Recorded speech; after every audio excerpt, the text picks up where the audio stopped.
Dear students, अब बात करते हैं क्वेश्चन नंबर 5 की। Question number 5 is specify which of the following elements you would expect to have the greatest electron affinity. यहाँ पे student आपको वंस अगेन वो बात ध्यान में लेके आनी है कि electron affinity left to right in a period increase होती है जब से top to bottom in a group decrease होती है। तो अब देखते हैं हमें डाटा क्या गिवन है। हमें एक पीरियड के एलिमेंट्स गिवन है जिसमें सबसे पहले सल्फर,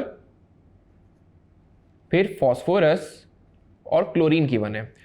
अगर आप पीरियोडिक टेबल में देखें तो पीरियड में पहले फॉस्फोरस जिसका एटॉमिक नंबर है 15, फिर आता है सल्फर एटॉमिक नंबर 16 और फिर क्लोरीन एटॉमिक नंबर 17। तो अब आप देखें कि अलोंग द पीरियड जब आप ऐसे मूव कर रहे हैं तो क्लोरीन वो एलिमेंट है जो बिल्कुल टॉप राइट पर है, यानी इसका साइज छोटा होगा और इसकी इलेक्ट्रॉन अफिनिटी सबसे ज़्यादा होगी। सो हम कह सकते हैं chlorine is the right answer of question number 5। So students, उम्मीद करता हूँ आपको ये क्वेश्चन अच्छे से समझ आ गया होगा। Thank you.